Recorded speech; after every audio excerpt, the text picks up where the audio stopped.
Hello, welcome to the States. It is a brand new week, and we are very excited that you've made time to join us. The show is brought to you by Christian Service University, and Christian Service University is located in Kumasi in the Ashanti region. My name is Gabriel 𝗟𝗜𝗚 Ankrah. I'll take a quick break, and I'll be back to introduce the topic. Stay with me.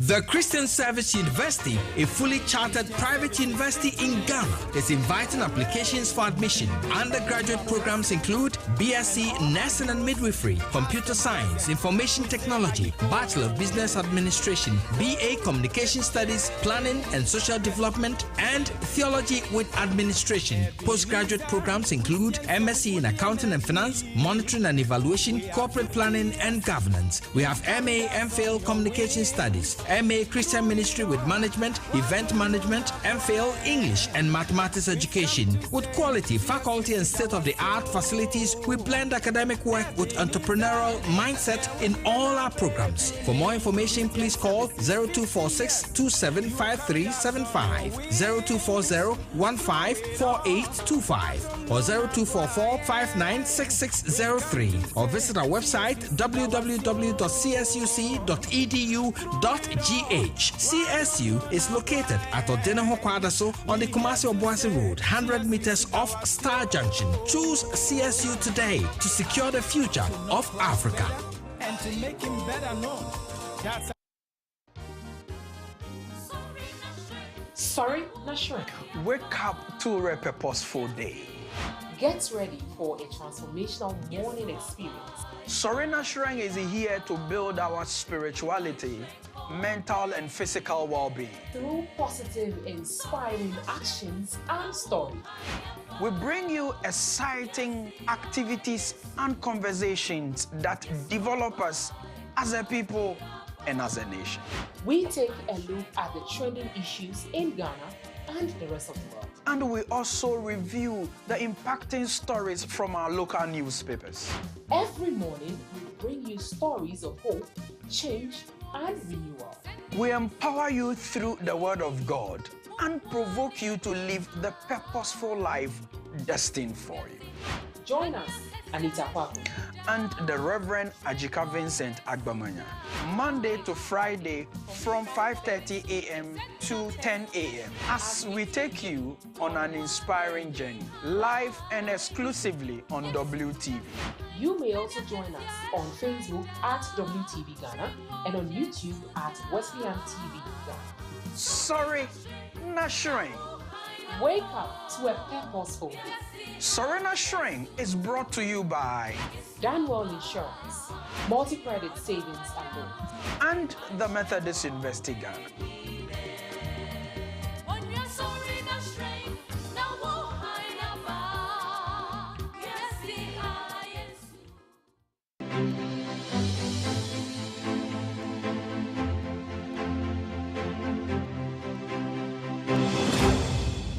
Welcome back, and you are still on the stage. Let's quickly do W briefs. On W briefs, what we do is to give you an executive summary of the topic we are discussing for the day. So this afternoon, we are looking at about 106,000 young people who have graduated from the various tertiary institutions in the country who will start their national service come 1st October 2024.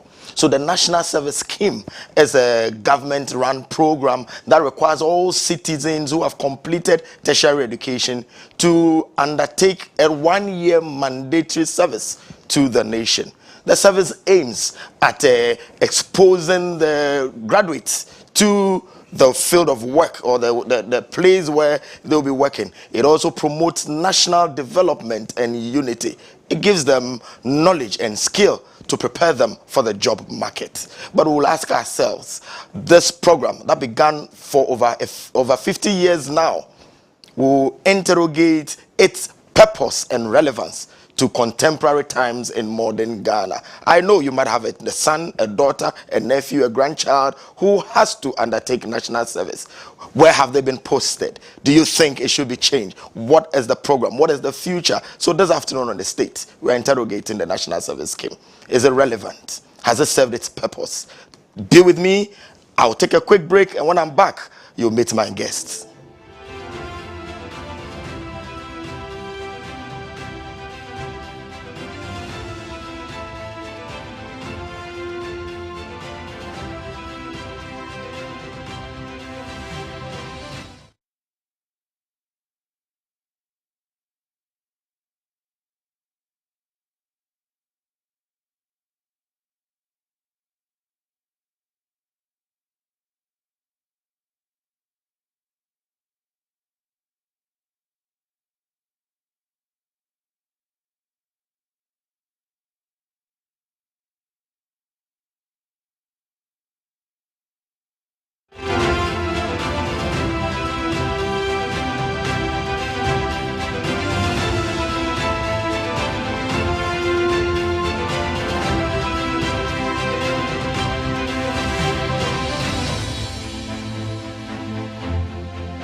And welcome back from the break. This is the state, and this afternoon on the state, we are looking at the national service scheme. We are looking at the program since it began. We look at the relevance and purpose, or the purpose for which it was started, and how we still think it should be implemented in contemporary times in Ghana. And we're going to have a wonderful discussion with a wonderful guest, and I can bet you that is going to be a very fruitful and lively one. The show is brought to you by Christian Service University. Christian Service University is an evangelical liberal arts institution established 50 years ago to train men and women with ethical values for transformational leadership in Africa. Admissions for 2024-2025 academic year is in progress for undergraduate and postgraduate programs. CSU offers dynamic academic and industry-driven programs in nursing, midwifery, business administration, communication, planning, and computer science. For more information, please contact our Admissions Relations Office on 02462753755, 024014825, or 0244596603, or visit our website www.csuc.edu.gh. Choose CSU to secure the future of Africa. CSU, the university of choice. So if you are a graduate who's just completed school and the national service postings are out, and you have been discussing with your parents, if you're a policymaker, this is the show to be on in the next few minutes. We are joined in the studio by a young man, vibrant young man. The last time he was with us in the studio, he came to discuss NASPA and the allowances that are not coming issues. But this afternoon, we hope to look at another side, maybe a brighter and a positive side. Nana Edujemfe-Mensah, you are welcome. Thank you, sir. He is the General Secretary of National Service Personnel Association, Yes, NASPA. Yes, sir.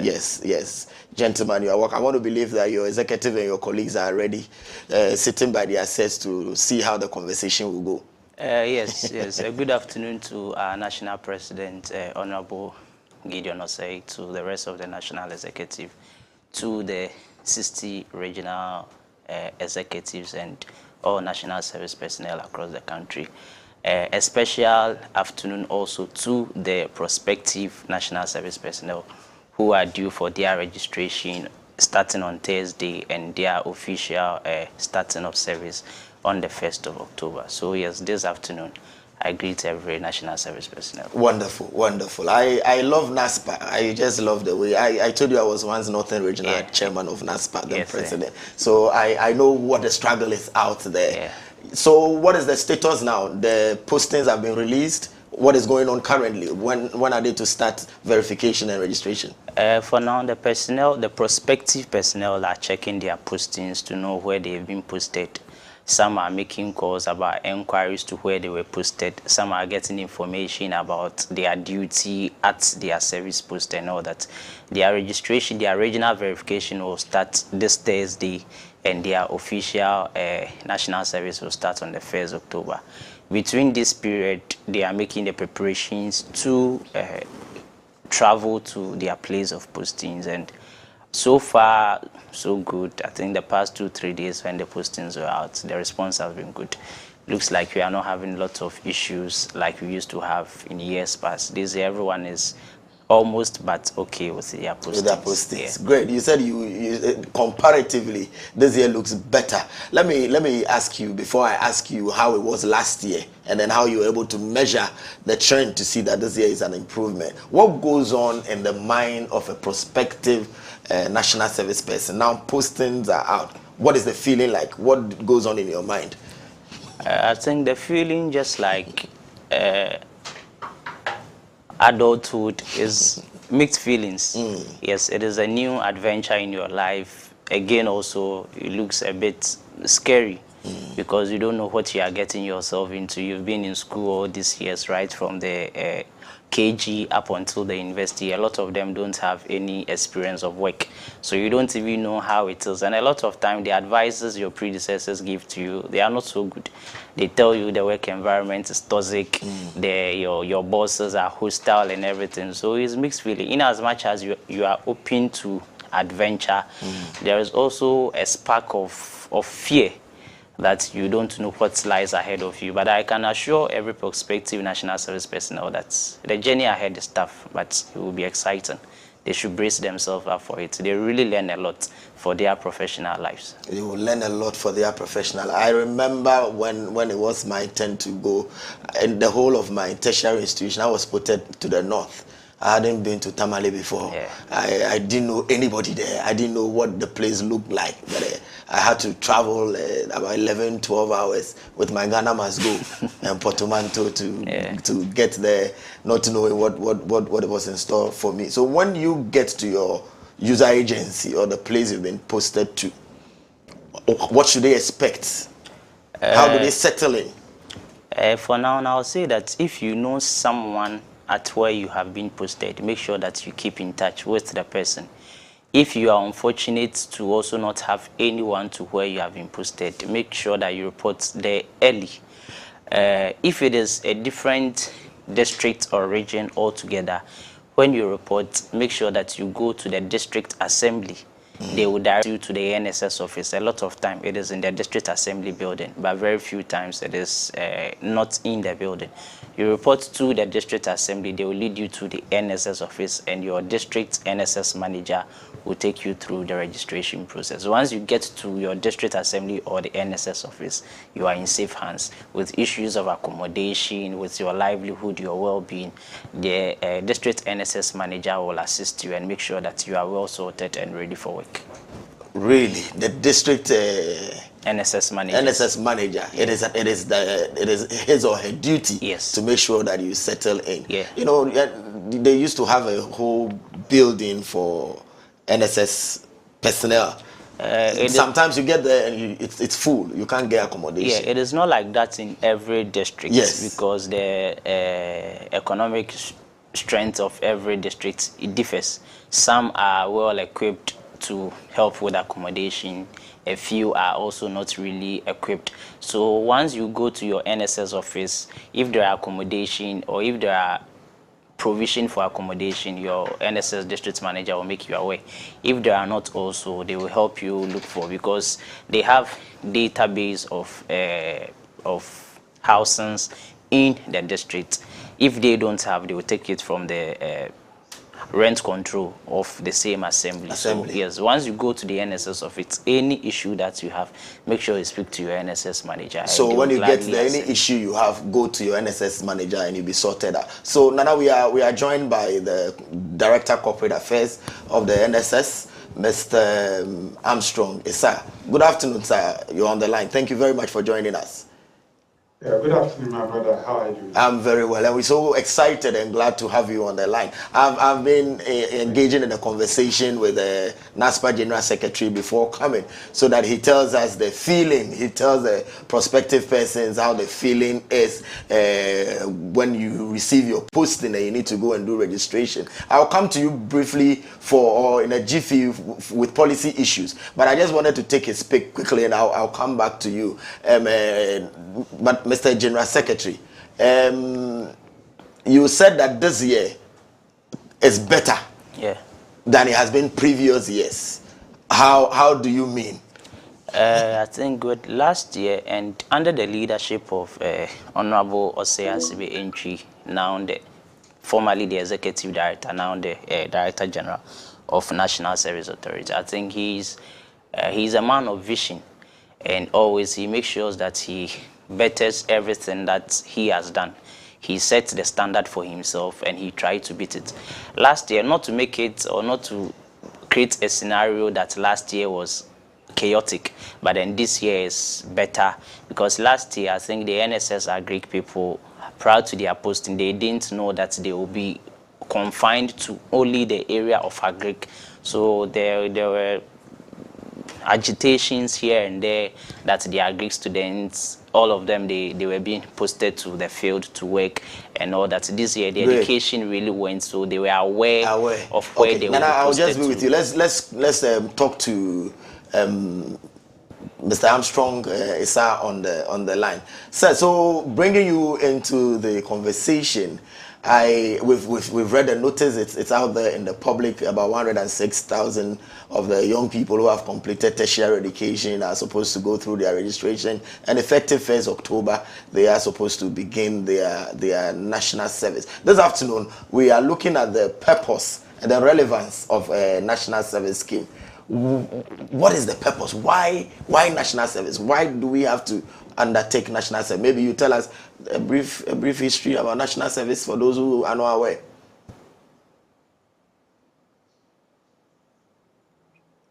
Hello? Yeah, hello Armstrong, if you can hear me. Hello? Yeah, hello Armstrong, can you hear me? Yes, I can hear now. I didn't hear what you said. Yeah, so I was giving a prelude to the fact that some people are going to do service for the first time, and others are questioning the purpose and relevance of service in contemporary times. I am asking by way of your preliminary comments. Tell us about national service and the purpose.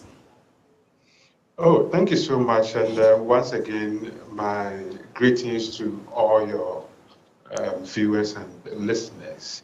A lot of national service personnel, both exiting and the prospective one watching. Good afternoon to all of them. Yeah. National service is very important and very relevant. You know, this is an opportunity for our graduates, those who are just leaving school and going into the world of work, to acquire the skills necessary for them to be employed in any organization. And so it's a preparation for them as they enter into the world of work.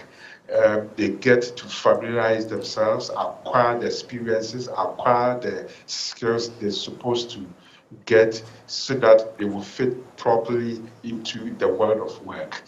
If you ask of relevance in contemporary terms, it's become so relevant. Without national service, aside the acquisition of experience and skills you would acquire to help you become so employable for any organization, aside that, in contemporary terms, national service is so important.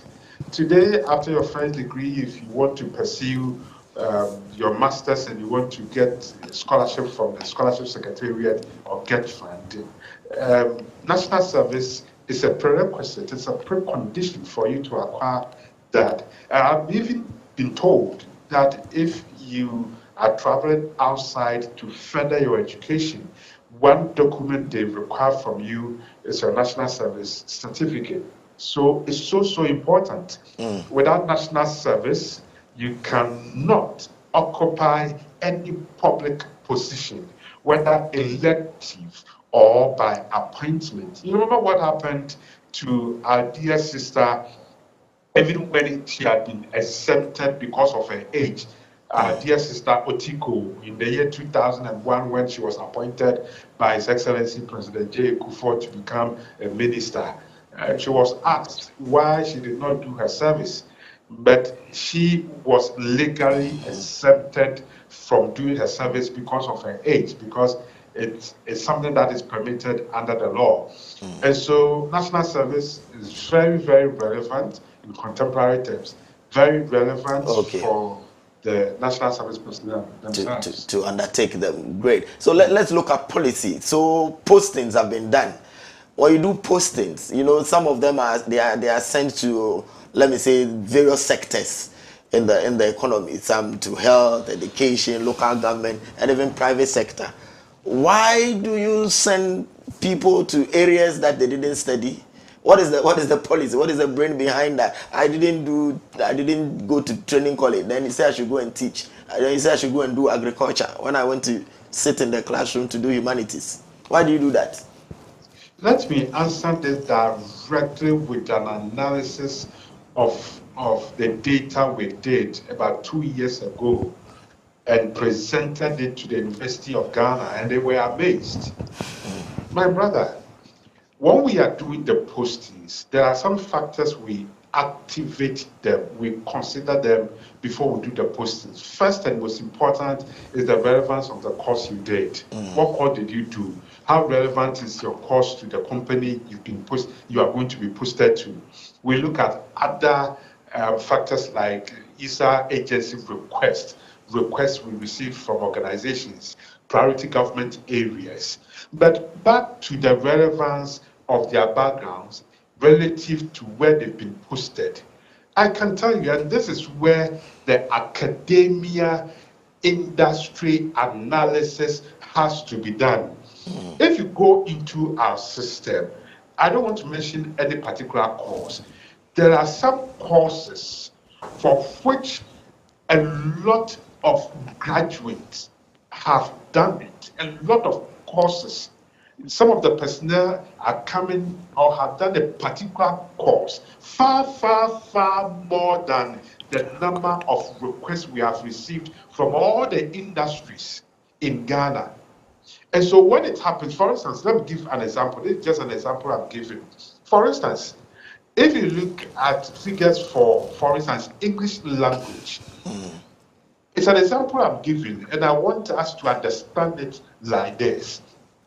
If all the universities in Ghana, for instance, gave us 2,000 graduates who did English, all the universities in Ghana, now all industries in Ghana are requesting graduates with English backgrounds for 1,500. I want us to be very real, practical. All the universities in Ghana gave us 2,000 English graduates. I mean, graduates with English background. Yeah. All industries in Ghana, the request they submitted to us, they want only 1,500 graduates with English backgrounds. The 500, where do we push them to? It's now time for us to be bold and have a national conversation on matters like this relative to the course you did and the demand from the organizations. So, my dear brother, the 500, where do we put them to? That's a very critical question we need to ask. Yeah, exactly. For instance, there's a very good course everybody wants to do. It has a lot of prospect. Petrochemical engineering. A lot of students want to do. Very good prospect in some advanced economies. But in Ghana, how many companies How many companies are related to petrochemical engineering? So, for instance, if all the universities give us 700 petrochemical graduates and the industry needs 500, the 200, where do we put them to? So you spread them in other sectors. Yeah, exactly. We look at the second sectors, the second aspect or area where their courses are so relevant. Then somebody who has done petrochemical engineering must be good in science. And so then we have to deploy you to go and teach science in a very good secondary school. Yeah.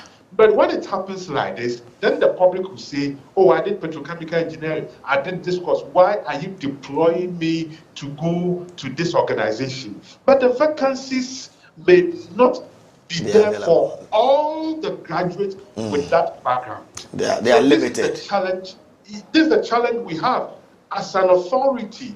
And we would want to do a national conversation on this. When we presented this data to University of Ghana, they were shocked. And so it's a demand and supply issue. There are some courses, my brother, I can also tell you, there are some courses that the industry, if I say the industry, I mean all organizations in Ghana, they do not even have graduates with that background. For instance, actuarial science. I think 2 years ago, all universities in Ghana gave us, I think, 170 graduates with actuarial science background.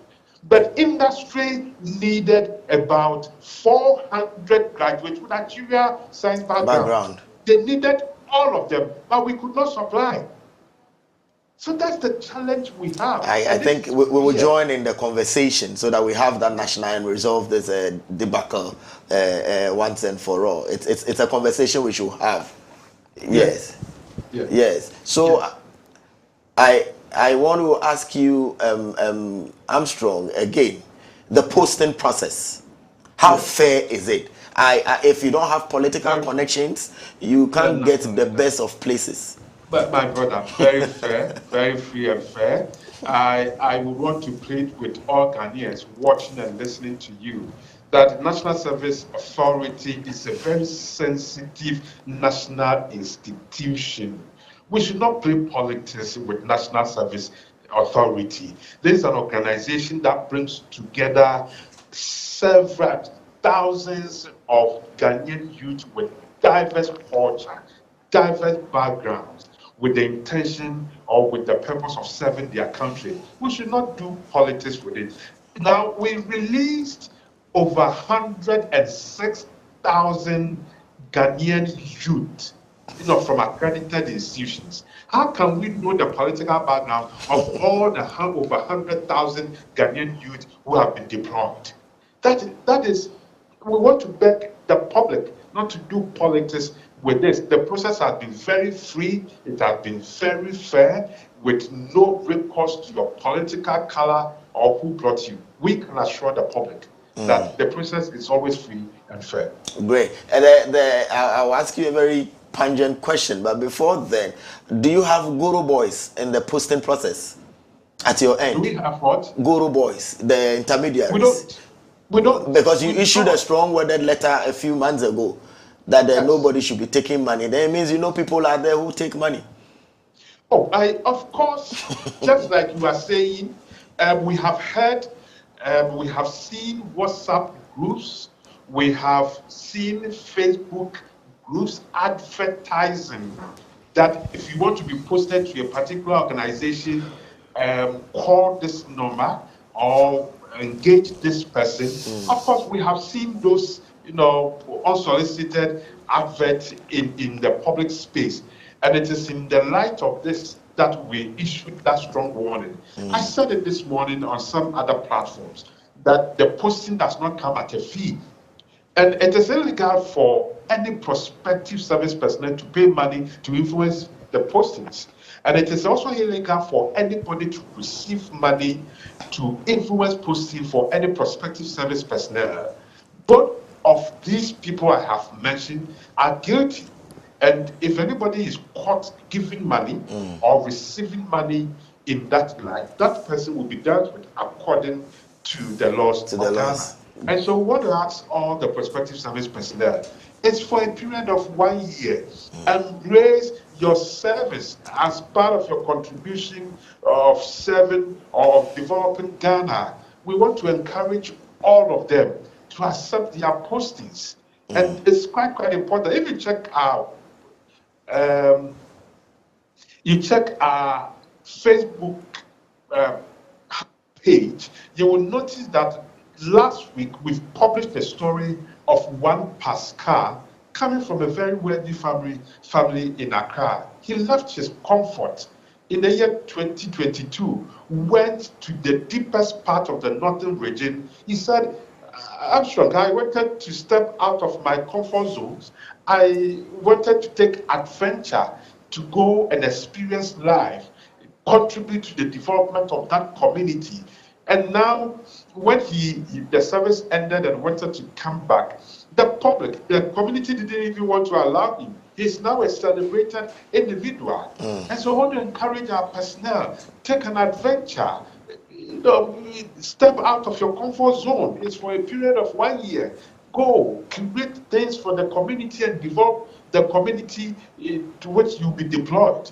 Okay. And Ghanaians will celebrate. Will celebrate. Great, great. So viewers, if you are just joining us on the show, you're still on the state. And this afternoon, we are looking at the National Service Scheme. You know, postings have been out where over 106,000 people or young people who have graduated from the various tertiary institutions have been posted to go and then render national service. We are looking at the scheme itself, its purpose and relevance. And you just heard the director Corporate Affairs of the National Service Scheme, and we also have in the studio Nana Edu Jemfi, who is the General Secretary for National Service Personnel Association. So we really like the bid where you are encouraging the prospective personnel, Armstrong, not to pay anything or not to give anything. Let me come to employment, graduate. You know, we had graduate unemployment. You started with data, giving me statistics. I wanted to ask you if the service is able to tell us how many people were able to gain knowledge and experience and they are in the job market and they are well placed. But let me just do the immediate one, which is, some time ago, graduates were looking for employment. I think the review of your policy, there was a promise that you fit them somewhere. Has that been possible? Oh yes. That is why now we are an authority. National Service Scheme then was like a conveyor belt. We were just receiving from the universities and, pardon my language, depositing the graduate into the various organizations. And there was a missing link, which was the training or the molding for the world of work. Now, as an authority, the authority has been capacitated to implement more innovative programs so that we can deploy our personnel to. Now, when it comes to the National Service Scheme, the General Secretary is there, a good friend of mine. Ask him, when it comes to the conference hall of the National Service Authority, one model that Honorable SSB actually curated a year ago, 2 years ago, is the ICT model. We have deployed several hundreds of personnel to that model. And today they have designed and developed very innovative apps. Very innovative apps. Some of them in the area of sanitation, some of them in the area of transportation, some of them in the area of health. And these people are now hot hits for the world. I am aware some of them have been approached by some organizations to go and work for them. And again, so this is one aspect where the scheme or the authority is seeking to train the personnel so that after the service, either they become self-employed or they become employable by other organizations. And so you remember about 2-3 years ago, Honorable SSB gave a new banner for the entire deployment. He called it Deployment for Employment. The meaning of this is that the ultimate goal of every posting, of every deployment is employment. So how can we achieve this? And one area is the implementation of innovative programs, which I've mentioned. And another innovative program he has introduced about 2 years ago is the pedagogy model, where we deploy some of our personnel who did not even do education to that model, but they will be trained by Ghana Education Service, by teacher, by Ministry of Education for some months, for some period, before they are finally released to go and teach. In that case, after their national service, they have the easier and the fastest way to get gainfully employed into Ghana Education Service.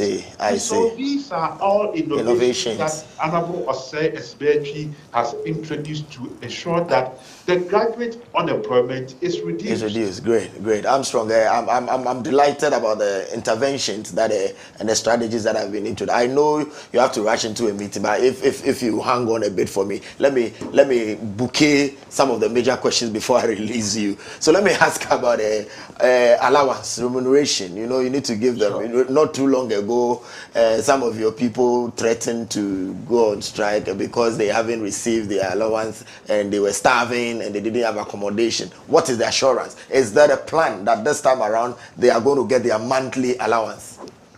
So first of all, I think I will have to use your medium to announce to the public that for the current or existing or the exiting service personnel, we have paid all national service personnel. The secretary is there up to the month of July 2024. In our calendar, August hasn't ended because they are supposed to complete or submit the nomination forms by 15th of every month.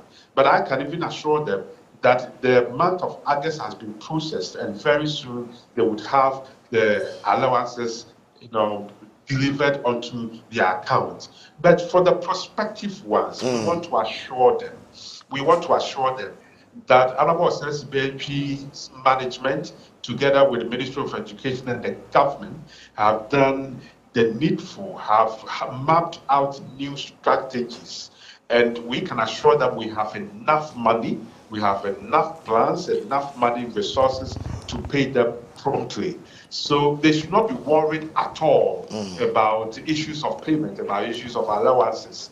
We can assure them as they start their service on October 1, in the early days or early first week of November, I am confident that with the measures Honorable 𝗟𝗓𝗓𝗓 has put in place, they would receive their allowances. Okay. Do you care to tell us how much they take now? Do I care how much? They take now for allowance monthly. Oh, as far as I know, it's going to be what we've been paying the existing one, the 715. 715. Yeah, the current one. Okay. That's how much the prospective ones are going to. I'm going to take 715. Okay, quickly, let me just I have just two minor questions, then I can allow you to go for your meeting. Armstrong. The foreign trained, they didn't school in Ghana, they didn't have their tertiary education. You remember the bit about the Afiko's part where it is mandatory. You need to even do yourself before you even get to hold any public office or get employed. Sure. Those who train outside, maybe I just and I go, must they also do national service? Yeah, you mean the Ghanaians who traveled outside? Yes, foreign. Yeah, compulsory. If you look at the statement that Honorable 𝗟𝗓𝗓𝗓 issued last week Friday to release the postings, the second paragraph, this question has been answered. Now, the personnel we have deployed include 3-4 categories of personnel. So who have we posted? The first category of personnel we have posted are the 2024 batch of Ghanaian graduates from all accredited tertiary institutions. The second category of personnel we have posted as part of the 106,000 personnel we have posted are the Ghanaians who traveled outside to do their service. They came back and did the enrollment or the registration with us. So they are part of the people we have released to do the national service.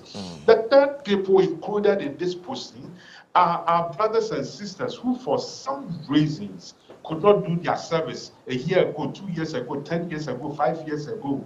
We call them defaulters. All those who came back to us to register to do their national service for 2024, 2025 are also captured in this release. And so they are all included. Ghanaians who traveled abroad. Okay, the last tail of it, of my question before you go, 𝗟𝗜𝗙𝗘, Corporate Affairs Director, is that this question, I'm premising it on very mindful of the fact that we have the unique context. You check our big brothers, Nigeria, their youth corps program that they do. It's also 1 year, just like us. But you realize that they have a ceiling, more to say that if you're above 30 years, you don't do national service. You're a married woman, you don't do national service. You are a disabled person, you don't do national service. Realize that these things do not apply to us here, but these are all in the same vulnerable group. They do, my brother, they do. So let me take this opportunity to, I don't know if educate is the right word, but to inform the public of the exemptions that we also have. The exemptions we also have. Now, National Service Scheme is now National Service Authority.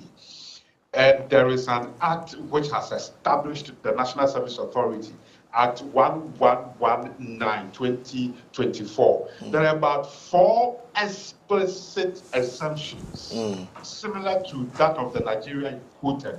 First of all, any Ghanaian graduate who completes school at the age of 40 is exempted. It's exempted. But let me be cautious enough to mention that our exemptions are not absolute. What it means is that you don't just sit home and say that because you are 40, you are exempted. No, you have to apply to us with the relevant documentation, your date of birth, your birth certificate, and then to indicate that you are 40 years and above. And then the scheme is then mandated to give you the exemption. So we have it. Secondly, the next exemption that Act 1119 has introduced is that any graduate who, before entering the tertiary institutions, and I want to be understood clear, any graduate who, before entering university, was gainfully engaged also has the right to apply for exemption. It is presumed that that person continues to work with that organization even after the university education. So why do we have to post that person to go to a different organization to go and do his or her service? So that person has the right to be exempted.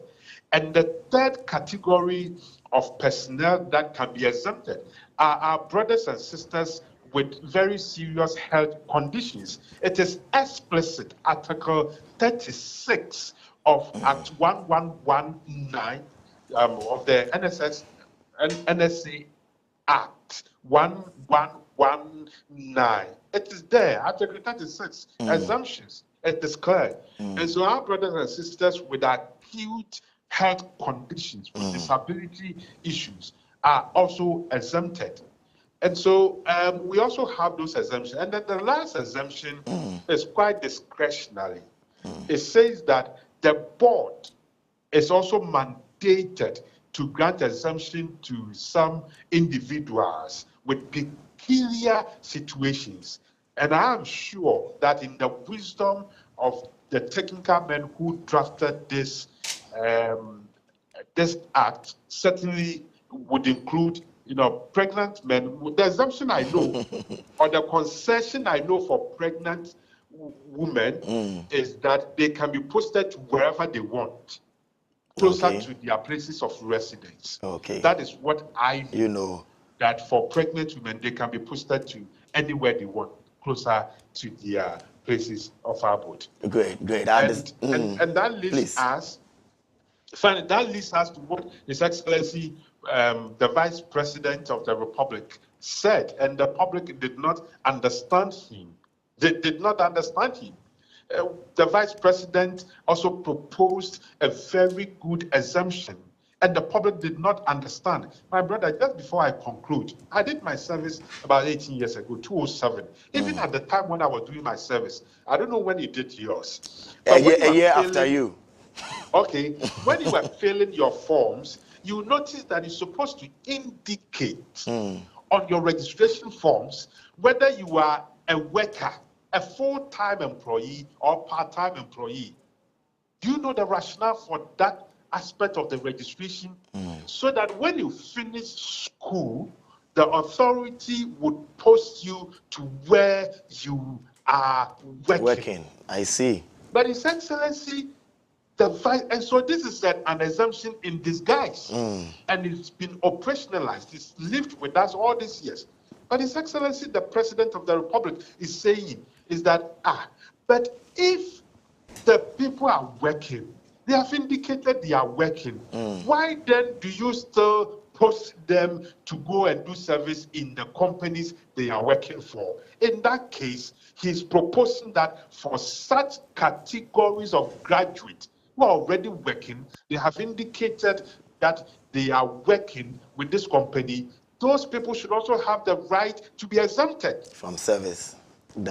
From service. I think the public should be getting it now. You've explained very well, and it's clearer now. And we should applaud His Excellency, the Vice President. I think that exemption is beautiful.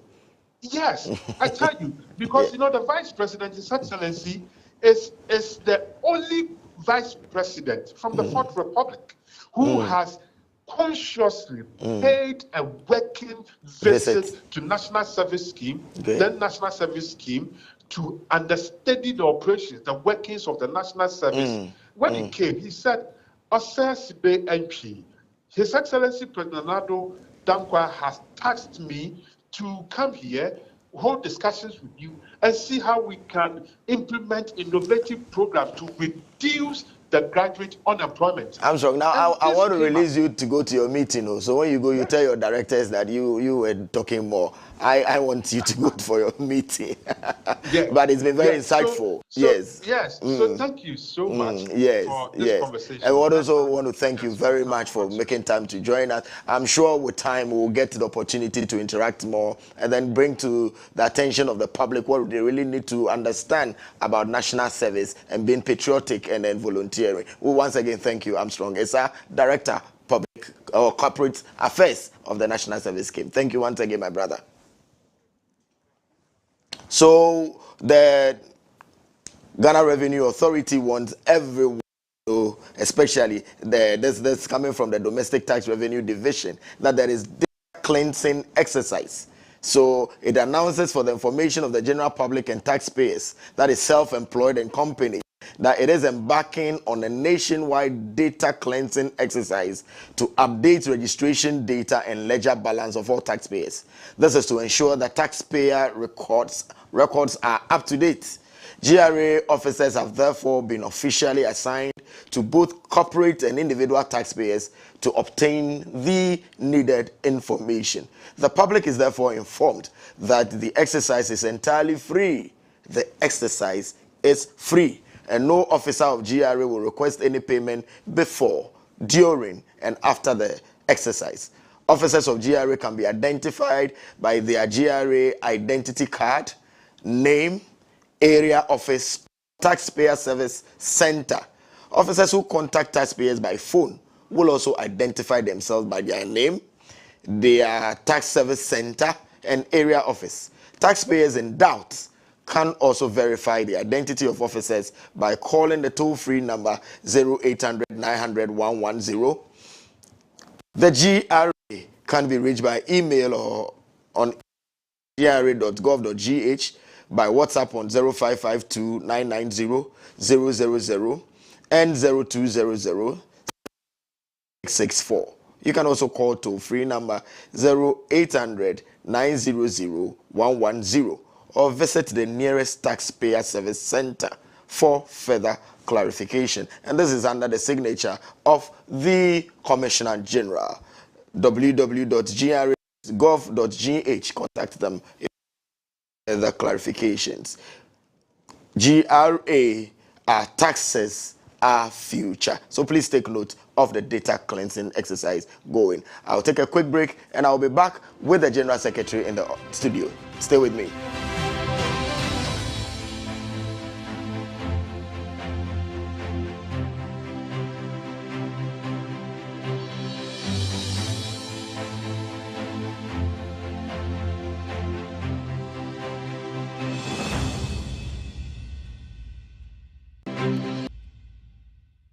The Christian Service University, a fully chartered private university in Ghana, is inviting applications for admission. Undergraduate programs include BSc Nursing and Midwifery, Computer Science, Information Technology, Bachelor of Business Administration, BA Communication Studies, Planning and Social Development, and Theology with Administration. Postgraduate programs include MSc in Accounting and Finance, Monitoring and Evaluation, Corporate Planning and Governance. We have MA MPhil Communication Studies, MA Christian Ministry with Management, Event Management, MPhil English and Mathematics Education. With quality, faculty and state-of-the-art facilities, we blend academic work with entrepreneurial mindset in all our programs. For more information, please call 0246 275375, 0240 154825, or 0244 596603, or visit our website www.csuc.edu.gh. CSU is located at Odenaho Kwadaso on the Kumasi Obuasi Road, 100 meters off Star Junction. Choose CSU today to secure the future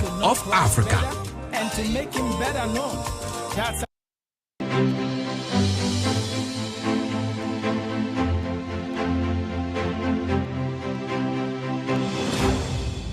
Welcome back, and we are still on the state. This afternoon we are considering National Service Scheme because of the postings that have been done recently, and those who just finished school will have to, by 1st October, go to the user agencies where they've been posted all across the country. And then we've had the Director Corporate Affairs of the National Service Scheme, Mr. Armstrong Esa, discussing some of the issues that relate to the postings and the national service in general. We also joined in the studio. We've been with him in the studio, the General Secretary for the National Service Personnel Association, Nana Edujemfi Mensah. Nana, welcome back. Sorry, we had to engage the Director Corporate Affairs because he was moving into a meeting. Yes, so pardon us for keeping you waiting and all your thoughts being in your head, but you release them, you vent all of them before we go. So from where you sit you are done with your service, right? No, I'm done with my active service. Active but not service. Voluntary service. You're doing voluntary? Yeah. You are doing voluntary. Yeah. Those times we call it volu. Yes. It's still volu. Every executive is doing undergoing voluntary. Is doing service. volu. Yeah. So you are still a national service Yes, person. Let me ask you. The National Service Scheme, what is its relevance from where you sit and being a beneficiary of the process? Is it relevant in contemporary times? Yes, the National Service is very relevant not only to the institutions or the nation, but also to the individuals in question. As a National Service personnel, like I have stated earlier, you move out of your school with little or no experience of work, and so if you have a 1 year experience of work, it really builds you up. I wouldn't even say it's add up, because a lot of us, that is where we really start our professional life. It really opens you up to the corporate and the professional world. A lot of times you come out of the university with a background of study. You studied this, you studied that, and so you want to aspire to be this.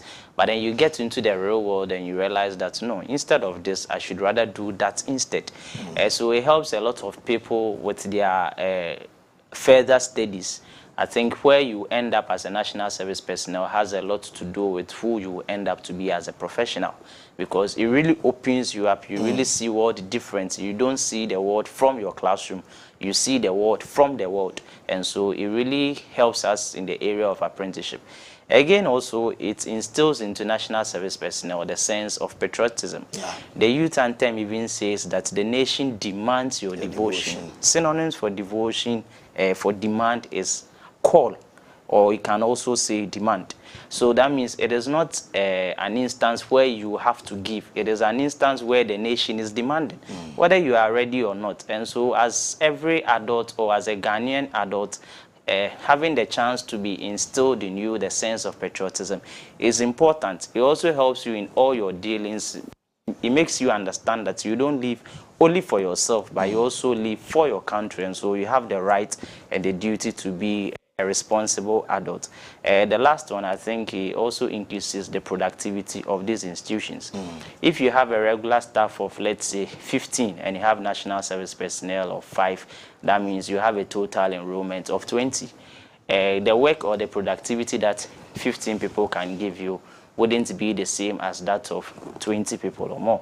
So in plain terms, it helps you increase your productivity, especially in the industries where they do production and all that. I think you will be able to produce more with national service personnel just because they are adding extra hand. And again, also for them being fresh graduates, they help in innovation and creativity. Having fresh brains always at your disposal. They let you know what is really on grounds, so that you can really make plans for the future. Great. One other thing, rather on the lighter note, maybe you've not observed, most people who do their national service, it is during their national service that they meet their life partners. I'm an example, and I have friends who met during national service. What will be your last and what will be your final words, your advice to prospective national service personnel? For the prospective national service personnel, I will say that embrace it with all your might. The road will be difficult. It has been difficult for everyone else. The scheme, now the authority has existed over 5 decades. And a lot of people, millions of Ghanaians have gone through their national service. Speak to those who have experience. Let them help you. If you have any issue, make sure you speak to your NSS district manager. They should be your friend. Your executives are also around in case of anything. But then ultimately, have a goal for your service period. Know what you want to do with your life after service, so that you will be able to know every activity and every milestone that you took during your national service. So that is Nana Edujemfi Mensah, General Secretary, National Service Personnel Association, called NASPA, who has just given admonition to prospective service persons who are coming. So parent, if your child is due and has been posted for national service, remember national service is mandatory. It is mandatory. If you fail to do your national service, you cannot hold public office, you cannot gain employment in Ghana. Please let us encourage them. Do not fear. Service says that allowance will be paid promptly. Let us go. It is service to our nation. Patriotism and volunteerism is what we call for. Arise, Ghana youth, for your country. The nation demands your devotion. So this afternoon we've been talking about national service scheme. Let us go out there. My name, Gabriel 𝗟𝗓𝗓 Ankrah. I am back on Wednesday. Stay safe. Goodbye.